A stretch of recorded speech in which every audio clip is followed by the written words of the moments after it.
Hi everyone and welcome. Today I'm going to talk about something called the insulin index. I'm going to explain to you what it is and whether it's something that we should pay attention to at all or not.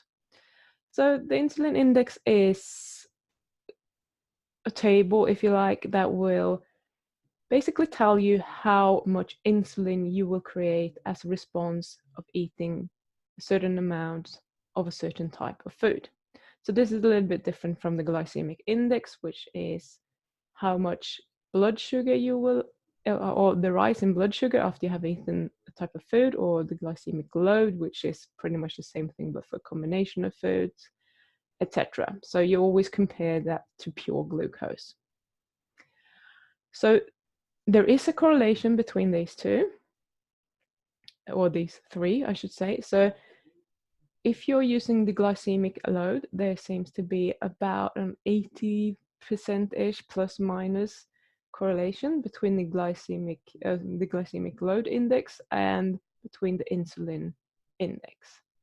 For the glycemic index, which is based basically on how many carbs are in your food and how much they raise your blood glucose, there is some correlation, but it's much lower. So we can't really use that, or we can't use even the amount or grams of carbs that we are consuming to predict how much our insulin levels will go up. That doesn't work very well. So if you're insulin resistant or you have type 2 diabetes, just know that this index is probably not representative of how you react, because you will always create much more insulin as a response to food because you're resistant to it. So for your cells to be able to take in any nutrients, you will need to secrete a lot more insulin than the average person. So just keep that in mind. So it's created the same way as the glycemic index. So it's always a comparison with pure glucose. And just as in the glycemic index, the maximum is 100. You can't have anything above 100 on this scale. So, and what the 100 means is 100%. So the amount of insulin you would create when you're eating pure glucose is 100% of the scale that we're measuring this on. So what they did was, we have fighting dogs here, play fighting, was that they gave people 1,000 kilojoules worth of whatever food they were testing. So if it was very energy dense, it's probably not a lot of food in grams, and if it was not, it's probably a much larger volume. So they were measuring this in types of by energy density, so that you get 1,000 kilojoules from consuming this type of food, and then measuring the insulin. So if you're eating 1,000 kilojoules worth of glucose, your number will be 100%. If you're eating something like potatoes, you might get a 90% or a value of 90, which means that the amount of insulin that you're secreting as a response to eating 1,000 kilojoules of potatoes is 90% of that you would have gotten if you had eaten pure glucose. So that is how it works. So I also actually found a blog post suggesting that we should put foods in different categories depending on the insulin index and how high they actually score on this. So, and then we're supposed to give them a label according to this, or whether they are good foods to eat or bad foods to eat. So before I talk about that, I just want to actually share some numbers with you and how this person suggested that we are splitting this up, just so that you have an idea of how he, I think it was thinking about this. So let me share this with you. I thought. Right. So if you have an insulin index, if it is 70 or above, you should not be eating these foods. Remember, this is from this blog post. This is not my personal opinion, because I have an opinion about this, and it's not all black and white. If the insulin index is between 50 to 69 of these foods, then they're just naughty trees. They're not the worst kind of food you could eat, but we really should not be consuming them too often. Between 30 and 49, exceptions, keep the portion sizes small so that you're not overtaxing your system with insulin. And if it's between 20 to 29, we can consider that as a staple food for a low insulin diet. And then if it's 10 to 19, awesome, great, eat as much as you like. And obviously, if it's less than 10, then the author actually suggested you can eat them during a modified fast. So a modified fast is when you're eating a very, very low calorie diet, so that you are kind of trying to mimic a fast, but without actually doing it. So if this is for weight loss, may or may not work, but depending on what you want to do, I'm not sure I would necessarily recommend that personally, to the best of my knowledge anyway. So let's have a look at these a little bit. Let's see if we can, there we go. So the things that you would typically find in above 70 range is things like these. I'm not going to read them all out. You can probably see them very well on the screen. But something that I find quite interesting is that a pancake and waffle mix actually releases more insulin than pure glucose. And that is worrying, because pancakes and waffles, how many people are eating those for breakfast? How much damage do they do every time they do this, is my question. And when it raises your insulin that much, what that means is that you're also going to get more blood sugar swing. So sure, your blood sugar might go up, but then the insulin goes up, and it might go up much, much higher, which means it's going to store all of that glucose, and it's all going to go down. You're going to feel hypoglycemic. You're going to be really tired, hungry, angry, hangry, whatever you want to call it. And you're going to get massive cravings, and you just want to eat pretty much anything to get your blood glucose up, and you're going to feel, maybe you're going to even get a headache because you're getting very, very low. So it takes a while for your body to counteract that. But even so, if you start your day like that, you're going to go through most of your day actually having swings like this, even if you're eating well after that. So you see, white bread, whole wheat bread, they're both quite far up there. So again, I think I said this before, but when I was showing you the glycemic index not that long ago, whole wheat bread isn't that much better than white bread. For some reason, people think that is a lot better because it digests slower and it contains more fiber. But first of all, the glycemic index is 1 less for the whole wheat bread, I think it was.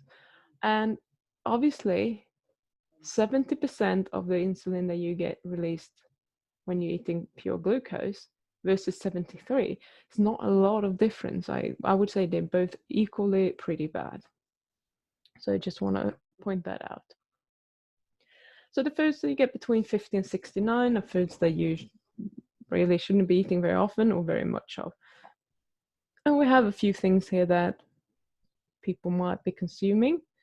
And a couple of things actually stood out to me. So bananas, for example, one thing that people like eating after exercising, for example, that's like, when I used to go to the gym, everyone had bananas in their bags, bananas everywhere. And that seemed to be the go-to thing because it contains potassium or something. I don't really know what's the big deal with bananas.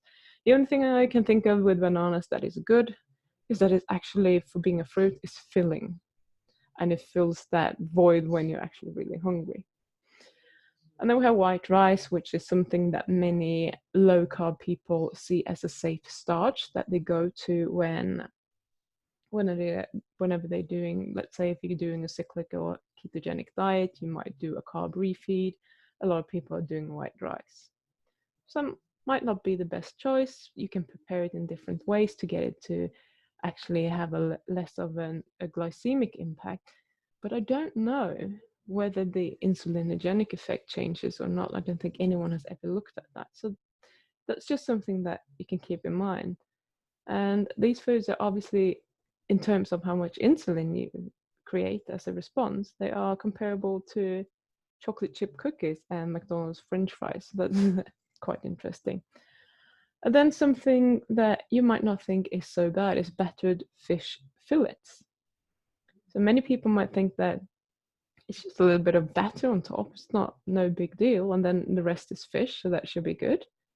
Maybe it's not actually all that good. Maybe we need to use this knowledge that we have and not just look at the total carbohydrate content, because battered fish fillets, 1,000 kilojoules of that, I bet you that that is not a lot of food. So, you know, how bad is it? I don't think that is great. Then we go down to these, which could be classified as treats, I think he said. Happy days, you can have pizza as a treat, I suppose. Cinnamon swirl pastry, yep, I would do that. I've actually been thinking about cinnamon rolls since I had my live stream on Nutrisystem, because they had all these tasty, they look tasty anyway, I don't know if they are, pictures of all these foods that they consider being safe and can be included in their diet when you want to lose weight. Anyway, Snickers bars, I like those. Raisins. And this is so interesting. I know raisins are obviously full of fructose, and fructose is metabolized differently than glucose. It will not raise your blood sugar as much, and clearly not your insulin either. But raisins are pretty much almost all sugar.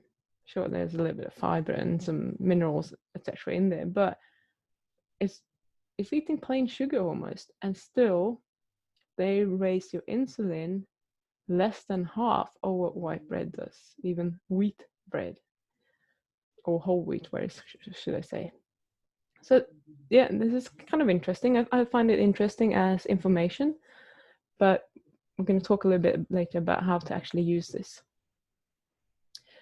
Between 20 and 29 could be staple foods, he says. So these are foods that are safe and will not raise your insulin too much, and therefore these are your go-to foods, anything from here and below. So literally, when I'm looking at this, apart from the fat cheddar cheese, I think, porridge, canned tuna in water, milk, eggs, prawns, tofu, all of those sound like typical gym foods. If you don't know, I used to work as a personal trainer for maybe 12 years in total, and I have seen a lot of diet trends going on in the gym, but it's always, if you are doing endurance training, there was a lot of porridge in the morning. If you were doing weights, there's a lot of canned tuna and water, a lot of milk, eggs, and other protein sources. If you were trying to be healthier, you would probably go towards seafood and tofu. So it's just the cheddar cheese maybe that hasn't actually been in there. So these are clearly foods that aren't that insulinogenic. So from that point of view, maybe people got it right for once. But are they the ideal type of foods? We can discuss that another time. Then we have between 10 and 90. So this is interesting. Chicken fried in olive oil with skin on. So that particularly fried it in olive oil and kept the skin on.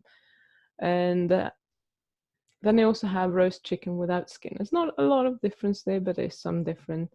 And canned tuna in oil. From an insulinogenic perspective, it's better to have it in oil. That will dull the insulin response, so it will slow the uptake of the tuna, I guess, and therefore reduce the response that you're getting in terms of insulin.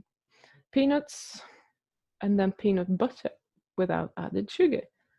So peanuts actually higher than peanut butter. I don't know why. I would not have guessed so myself, but there you go. Maybe if, because I don't know what peanut butter they have used, but maybe it is because they have actually added more fat to it, possibly.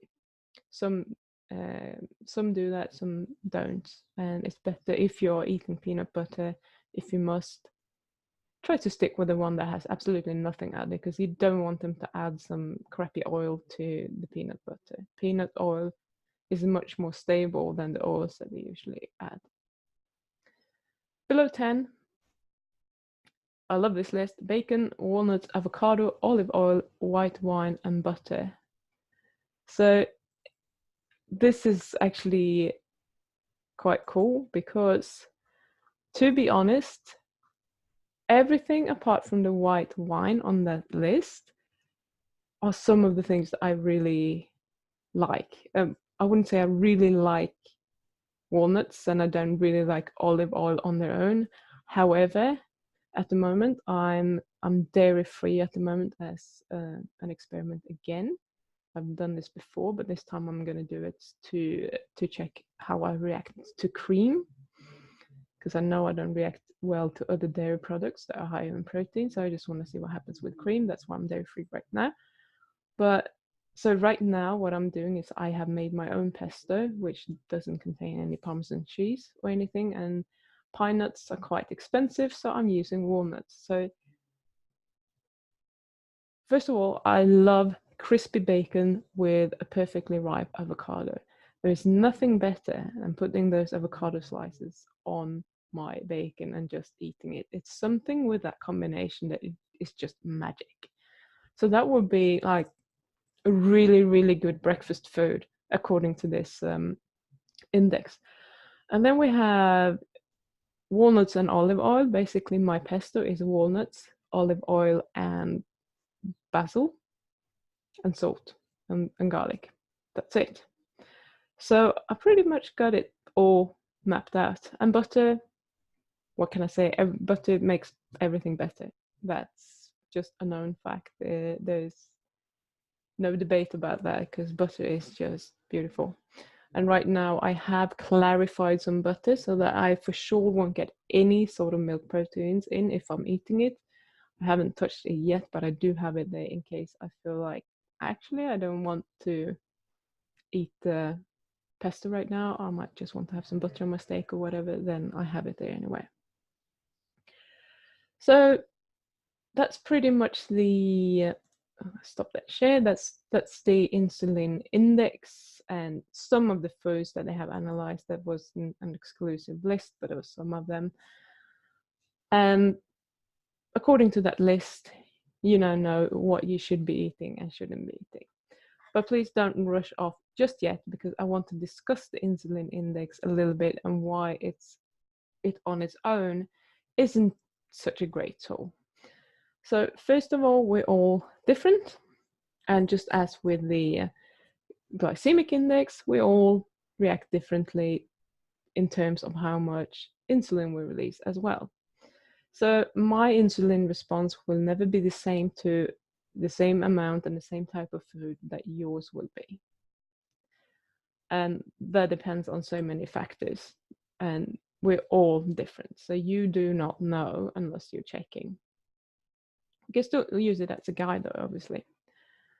So if you're someone who's insulin resistant, as I said earlier, you will produce more insulin than someone who's not insulin resistant, or someone who's really insulin sensitive. But we also react differently to different foods, irrespective of our insulin sensitivity. So just please keep this in mind, that it doesn't matter, just because you're insulin sensitive doesn't mean that you react the same way as all people who are insulin sensitive. And this is even more confusing. It's not like you could just adjust the whole index up or down. You will react different to different foods. So I might have a higher insulin response to eggs than you have, but you have a higher insulin response to tuna than I do. There's no way of knowing until you're actually checking that. So it's great to know how insulinogenic some foods are. I think that's really, really good information to have. But health and weight isn't just about insulin. It's also about hormones and the immune system and whether you're putting toxins into your body or not. So if you are sensitive to dairy, for example, eating cheddar cheese as part of your staple foods might not be the best thing to do. It's not going to do you any favors whatsoever. You may react to the cheese in many ways. You might be getting upset tummy, you might get constipated, you might get tummy ache, but you could also have a very large insulin response, or you might just silently get more inflamed and you won't really notice anything. So this is why I'm at the moment have taken all dairy out of my diet, because when I'm eating dairy, if I'm used to doing it, I don't notice the adverse reaction. So it's probably just promoting inflammation in my body. But when I'm taking it out for a while and then reintroduce it, my body has had time to heal and gotten used to not having it there, and then it will react to it very strongly. So when I did it the first time, that's when I noticed that I can't do whey protein. It gives me the most terrible tummy ache ever. It's just cramping and you laying curled up in a little ball on the floor and you don't know what to do. And that is not pleasant. I don't expect that this will happen from cream, but that is also an excuse that many people are using to keep eating dairy, because then they won't notice this reaction. And that's fair enough if you don't want to give up dairy when you're sensitive to it. That's probably a sensible approach in terms of the pain, but just know that there will be some background inflammation going on there, and it's just gonna, be pretty bad for you long term. So it's not a good thing, but we all have to make a decision about what we want to do with our own health. I'm just telling you what's probably going to happen.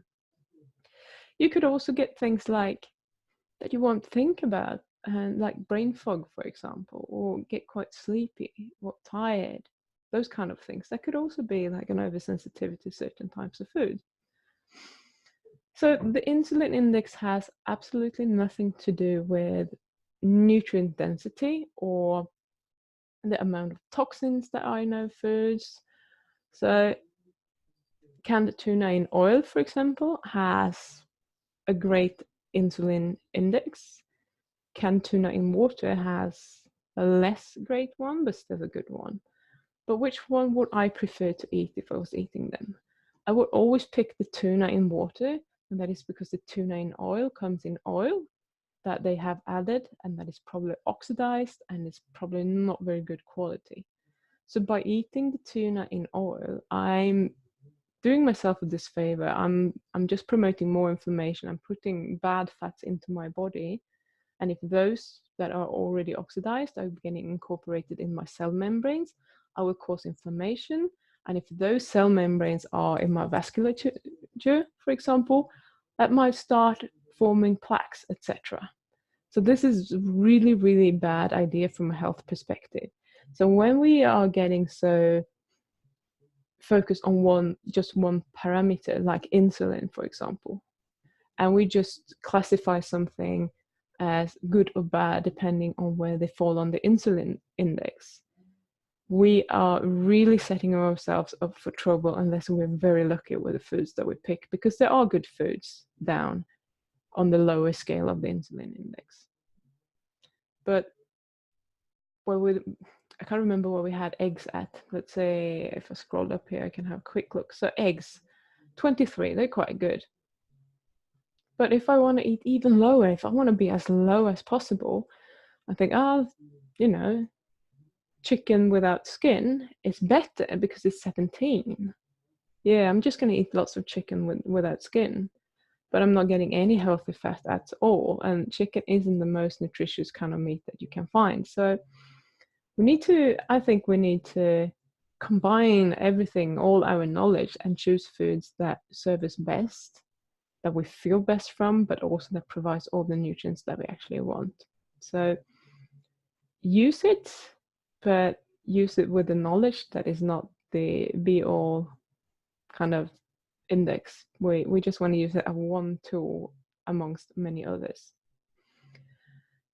because in the end of the day, a piece of cardboard is going to have an insulin index of 0, but that doesn't mean that it's good for you. It doesn't mean that you can live on it, okay? So if you want to have a look at the original article, I will post a link to that in the description. And while you're down there checking things out, I would really appreciate if you wanted to give the video a thumbs up.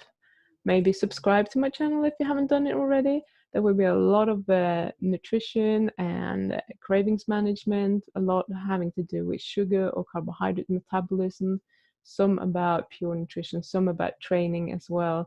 So if you're interested in your own health and getting over food addictions, I think you really should subscribe and share my videos with everyone that has any interest in that sort of area. And I have also recently actually signed up so that those of you who have asked me previously where you can donate money, you can just click on the link to Streamlabs and you can easily donate money on there to support this channel if you choose to do so.